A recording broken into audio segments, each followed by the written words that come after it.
존경하고 사랑하는 도민 여러분, 윤영숙 의원입니다.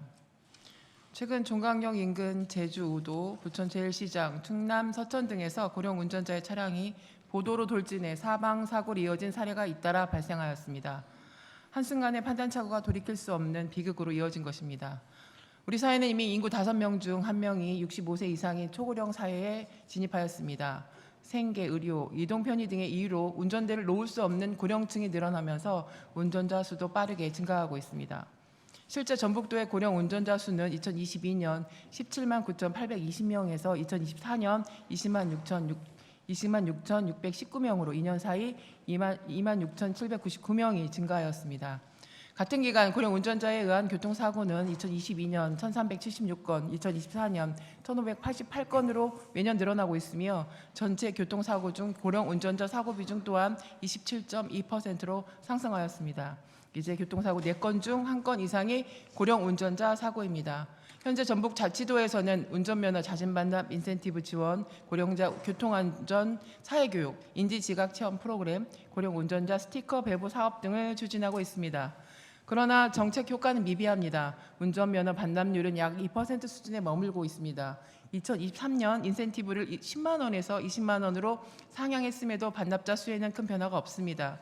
최근 4년 평균 사회교육 4,500명, 인지지각 체험 500명으로 전체 고령 운전자 대비 2.5%에 불과합니다. 지난해 처음 시행한 스티커 배부 역시 전체의 0.5% 수준에 그쳤습니다. 지사께 묻겠습니다. 먼저 우리 전북도의 고령 운전자 교통안전 정책의 기본 방향은 무엇입니까? 그리고 시군별 고령 운전자 현황 자료를 요구했음에도 제출된 자료에는 도 전체 운전자 수에 불과했습니다. 이는 지역별 실태조차 파악하지 못하고 있다는 방증이며 현황도 모르는 상태에서 제대로 된 대책이 나올 리 없습니다. 시군 단위 기초 통계조차 확보, 관리되지 않고 있는 이유는 무엇입니까? 그래서 인지 현행 정책의 참여율 또한 저조한 것으로 나타났습니다. 정확한 현황 파악도 선행되지 않은 상태에서 추진된 정책이 실제 현장에서 호응을 못하고 있는 것은 아닌지 우려스럽습니다. 참여율이 낮은 원인에 대해 분석한 적이 있습니까? 있다면 그 결과와 개선 방안을 말씀해 주시기 바랍니다. 타 지자체에서는 10만 원에서 최대 50만 원 상당의 인센티브를 지급하고 있으며 지원 대상도 65세에서 75세까지 폭넓게 설정하고 있습니다. 전북도의 인센티브 규모와 지원 대상, 연령 확대에 대한 지사님의 견해와 앞으로의 추진 계획을 밝혀주시기 바랍니다. 본 의원은 12대 의회 입성 후 첫 5분 발언을 통해 과감하고 현실적인 운전면허 자진 반납, 유도 정책, 면허 반납 이후 고령 운전자 이동권 보장 정책 마련, 지방도 설계 시 명시성 및 시인성 개선을 위해 국토교통부 가이드라인 적극 반영, 안전한 교통문화 조성을 위한 교육과 홍보 강화를 제안한 바 있습니다. 앞에서 언급한 사업을 제외하고 본 인원이 제안한 사항 중 현재까지 추진된 내용이 있으면 설명해 주시기 바랍니다. 남원시와 진안구는 70세 이상 어르신을 대상으로 대중교통 무상교통 제도를 시행 중입니다. 면허 반납 고령자의 실질적인 이동권 보장을 위한 전북도 차원의 대중교통 할인, 무상교통 제도 도입 계획이 있는지 답변해 주시기 바랍니다.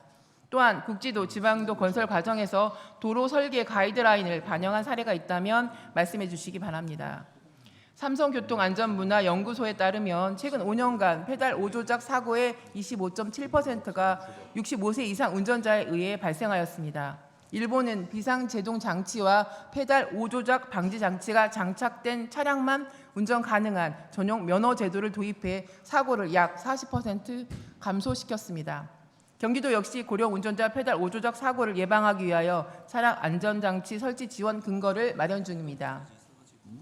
우리도 역시 지난해 안전운행 장치 설치비 지원 사업 수요 조사를 실시한 것으로 알고 있습니다. 그러나 조사 기간이 2025년 8월 28일부터 9월 1일까지 주말을 제외하면 사실상 3일에 불과했습니다. 이처럼 짧은 기간으로 충분한 수요 파악이 가능했는지 의문입니다. 조사 기간이 촉박했던 이유와 수요 조사 결과 그리고 예산이 반영되지 못한 구체적인 사유를 밝혀주시기 바랍니다. 향후 고령 운전자 안전운행 장치 설치 지원 사업을 추진할 계획이 있는지도 함께 답변해 주시기 바랍니다. 초고령 사회는 피할 수 없는 현실입니다. 이제는 고령 운전자를 도로 밖으로 밀어내는 정책이 아니라 기술과 제도로 함께 지켜주는 정책이 필요합니다. 지사님께서는 우리 도의 현실에 맞는 고령 운전자 안전 및 이동권 보장 종합 대책을 적극적으로 마련해 주시기 바랍니다.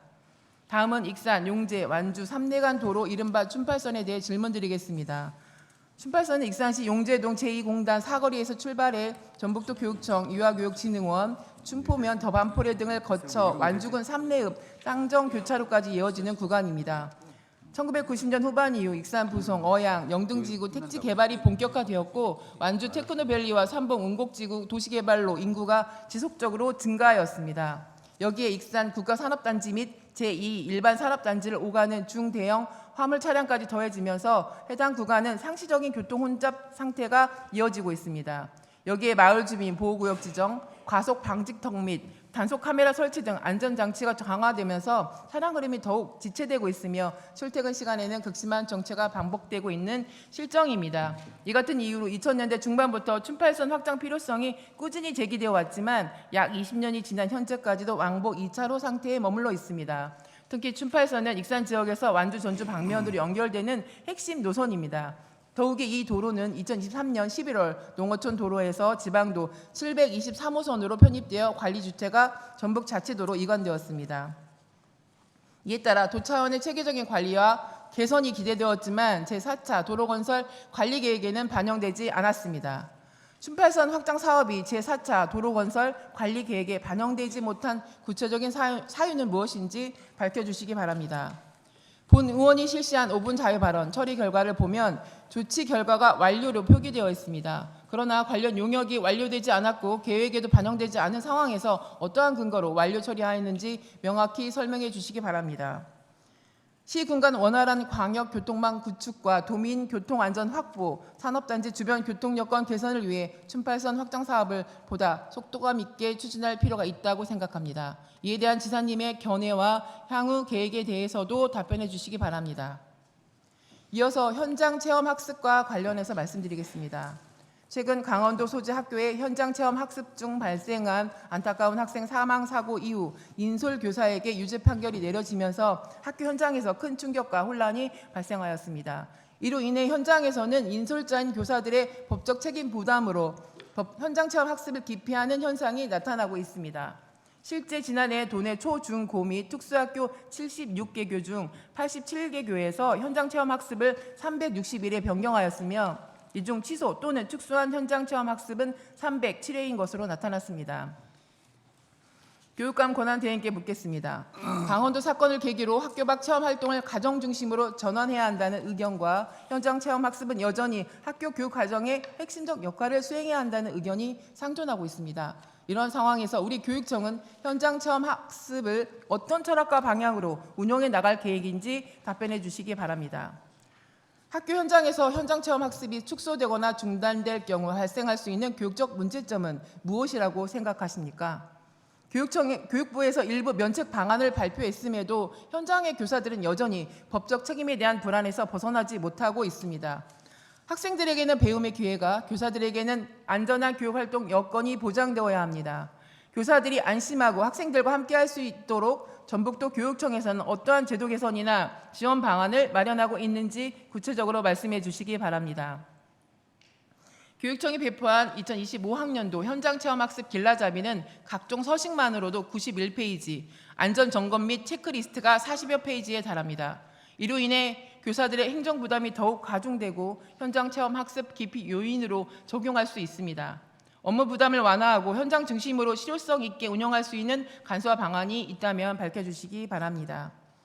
길라잡이에는 숙박형 체험학습 실시 후 14일 이내에 전북도 교육청 홈페이지에 계획, 학부모 동의율, 심의 결과, 계약 결과, 실시 결과를 공개하도록 명시되어 있습니다. 이는 단순한 권고가 아니라 의무사항입니다.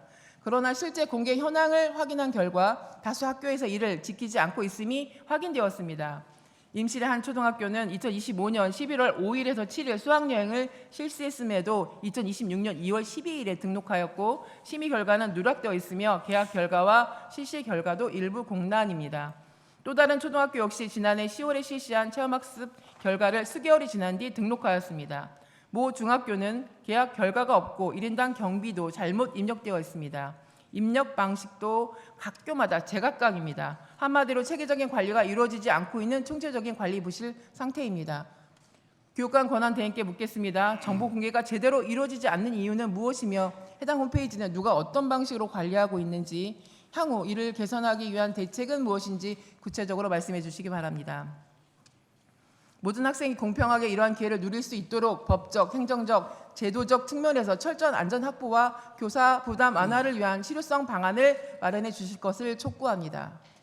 이어서 학교 폭력과 관계 개선 조정 지원단에 대해 질문 드리겠습니다. 도내 학교 폭력 신고는 2020년 934건에서 2025년 2,502건으로 168% 증가하였고 심의 건수도 300건에서 1,033건으로 3배 이상 늘어났습니다. 같은 기간 학폭 관련 행정심판 소송도 32건에서 129건으로 4배 이상 급증하였습니다. 2026학년도 수시 전형에서 학폭 조치 사항을 반영한 3,273건 중 2,460건이 불합격 처리되었고 도내 주요 대학에서도 학폭 전력이 있는 지원자 41명이 탈락한 것으로 알려져 있습니다. 이로 인한 낙인, 법률비 부담, 제도 악용 등 우려가 커지고 있습니다. 교육감 권한대행께 묻겠습니다. 2020년부터 2025년까지 약 220억 원의 학교 폭력 예방, 교육 관련 예산을 투입했음에도 학교 폭력은 감소하지 않았습니다. 막대한 예산을 투입하고도 학교 폭력이 줄어들지 않는 근본적인 이유는 무엇입니까? 향후 실질적인 감소를 이끌어낼 방안을 가지고 있는지 답변해 주시기 바랍니다. 학폭 이력의 대입 반영으로 인한 낙인, 갈등, 소송 증가에 대응하기 위해 교육청이 준비하고 있는 제도 개선이나 지원 대책이 있는지 설명해 주시기 바랍니다. 교육청에서는 학교 폭력 예방 대책의 일환으로 관계 개선 조정 지원단을 운영하고 있습니다. 지원단은 상담 전문가, 학교 폭력 관련 전문 인력 등으로 구성되어 학생들 사이의 일상적 갈등이나 경미한 학교 폭력 사안을 교육적으로 중재 해결하는 역할을 수행합니다. 교육청에서는 2018년 시범 운영한 이래 2019년부터 공개 모집을 통해 매년 지원단을 위촉해왔고 올해 75명, 2027년 125명까지 지원단 인원을 확대해 나가겠다는 방침입니다. 그러나 실제 운영 과정에서 여러 가지 문제점이 드러났습니다. 첫째, 매년 다른 모집 인원, 자격, 임기, 선정 기준입니다. 2019년에서 2021년 모집 공고에는 모집 인원이 명시되지 않았고 2022년 15명, 2023년 10명, 2024년 55명, 2025년 10명으로 매년 제각각입니다. 모집 자격 역시 최초에는 객관적인 기준이었으나 2023년부터는 보다 주관적인 기준으로 변경되어 오히려 후퇴했다는 지적이 나옵니다. 임기도 10개월, 11개월, 12개월 등으로 상이하고 선정 기준 중 하나인 연수 시간도 매년 달라 제도 운영의 일관성과 공정성을 의심케 합니다. 둘째, 모집 공고 인원과 실제 활동 인원이 불일치합니다. 2022년에는 15명을 모집 공고했으나 실제 지원단 인원은 24명, 2023년에는 10명을 모집했으나 실제 활동 인원이 29명으로 모집 공고 인원보다 많은 인원이 위촉된 것으로 파악됩니다. 이는 공고와 다른 기준으로 인원을 늘린 것인지 어떤 절차와 근거로 이루어진 것인지 상식적으로 이해하기 어렵습니다. 셋째, 선정 방식의 투명성 부족입니다. 공개 모집과 함께 교육지원청 추천을 받은 사람들을 대상으로 사실상 별도의 평가 과정 없이 교육청 주간 연수를 이수하면 지원단으로 선정하는 방식으로 변경되었습니다. 이는 공정성과 투명성을 저해할 뿐 아니라 특정 인맥, 관계에 의한 선발 가능성에 대한 우려만 키울 가능성이 큽니다. 넷째, 경력 자격 관리가 허술합니다. 지원단의 경력과 전문성을 확인하기 위해 개인정보를 제외한 명단 제공을 요구했음에도 교육청 담당자는 이름만 관리하고 있어 경력 등이 포함된 명단은 없다고 밝힌 바 있습니다. 하지만 모집 공고 제출 서류에는 이력서, 자기소개서 등이 포함되어 있어 실제로는 관련 자료를 확보하고도 공개하지 않고 있는지, 그렇지 않다면 기본적인 관리 감독 체계 자체에 심각한 허점이 있는 것은 아닌지 의문입니다. 다섯째, 활동 실적과 수당 배분의 불균형 문제입니다. 지원단이 개입한 학교 폭력 조정 건수는 2019년부터 2025년까지 연평균 82건으로 이는 전체 학교 폭력 건수의 약 4% 수준에 불과합니다. 경미한 갈등 및 학교 폭력 사안의 교육적 해결을 위해 조정 지원단을 대폭 확대한다는 정책 취지에 비추어 볼 때 실제 활동을 활발했다고 보기 어렵습니다. 그럼에도 2019년부터 2025년까지 약 12억 원이 수당으로 지급되었습니다. 7년 동안 지원단으로 선정된 분의 조정 수당은 1억 302만 1,000원, 연평균 1,471만 7천 원 수준입니다. 특히 지난해 신규 위촉된 사람 중 한 명은 2,487만 4천 원을 수령한 반면 다른 신규 위촉자는 8만 1천 원에 그치는 등 수당 편차가 지나치게 크게 나타났습니다. 이는 사안 배정과 수당 지급이 공정하게 운영되고 있지 않다는 강한 의문을 야기합니다. 교육감 권한 대행께 묻겠습니다. 지원단 모집 인원, 자격, 임기, 선정 기준이 해마다 제각각으로 달라진 이유는 무엇입니까? 그리고 지원단 선발 과정이 투명한 공개 방식을 중단하고 교육지원청 추천 방식으로 변경한 사유를 밝혀주시기 바랍니다. 공고된 인원보다 더 많은 인원이 위촉된 근거와 절차는 무엇인지, 어떤 기준으로 인원을 확대했는지 상세히 답변해 주시기 바랍니다. 실제로 지원단 명단이 이름밖에 없는 것입니까? 아니면 명단을 어떤 정보까지 수집하고 있고 자격, 경력, 활동 실적은 어떻게 관리 감독하고 있는지 말씀해 주시기 바랍니다. 지원단 조정 건수를 감안할 때 그동안 활적이 저조했던 이유를 어떻게 분석하고 있는지, 향후 지원단 활동을 활성화하기 위한 개선 방안이 있다면 구체적으로 말씀해 주시기 바랍니다. 조정수당의 편차가 매우 큰데 학폭 사안이 발생했을 때 지원단을 어떤 기준과 절차에 따라 배정하고 있는지 말씀해 주시기 바랍니다. 또한 특정인에게 사안과 수당이 과도하게 집중되지 않도록 실력 향상과 공정한 기회 배분이라는 측면에서 어떻게 개선할 계획인지도 함께 밝혀주시기 바랍니다. 전북도 교육청은 올해 처음으로 관계중심 생활교육 전문가 양성 연수를 위한 민간기관 위탁사업과 관계개선 조정 전문가 양성 연수를 위한 공공기관 위탁사업을 추진하고 있습니다. 그러나 실제 사업계획서를 보면 회복적 정의교육원 협동조합이 제출한 2026년에서 2027년 관계중심 생활교육 전문가 양성교육 사업 계획서와 전주교육대학교 교육연수원이 실시하는 2026년 관계중심 생활교육 전문가 양성연수 사업계획은 제목에서 내용에 이르기까지 거의 비슷합니다. 공공위탁 사업 제목에 관계조정이라는 단어가 추가된 것만 다를 뿐 사업 내용 측면에서는 교장 교감 연수, 교사 일반 심화 연수, 관계조정 지원단 연수 및 월별 사례 연수를 모두 포함하고 있어 두 사업의 구분이 사실상 모호한 실정입니다. 더 나아가 연수 과정의 일정, 날짜, 시간 내용도 거의 동일하고 주 강사 역시 똑같은 인물로 배치되어 있습니다. 실질적으로는 하나의 사업을 둘로 쪼개 예산을 편성한 것 아니냐는 의혹이 짙습니다. 예산 집행 계획을 보면 강사료가 두 사업 계획서에 각각 개성되어 있고 2,720만 원이 중복 편성된 것으로 보입니다. 또한 공공기관 위탁 사업 계획서에는 시설 대여료가 포함되어 있는 반면 민간기관 위탁 사업 계획서에는 교육 장소에 대한 대관료가 전혀 반영되어 있지 않습니다. 반대로 강사진 명단은 민간 위탁 사업 계획서만 제시되어 있습니다. 이러한 정황을 종합해 보면 교육 장소는 공공기관 위탁 사업자가 제공하고 강사진은 민간 위탁 기관이 제공하는 구조로밖에 해석되지 않습니다.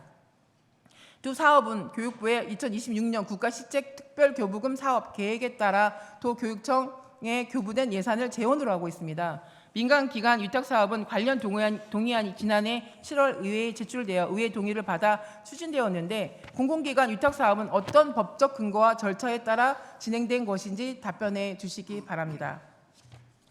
오늘 제기된 운영상의 문제, 예산 편성의 투명성과 책임성에 대한 우려를 엄중히 받아들여 전북도 교육청이 학생들의 안전과 회복, 공정한 절차와 신뢰받는 행정을 구현하는 방향으로 학교폭력 정책을 재정비해 주실 것을 강력히 촉구하며 발언을 마치겠습니다.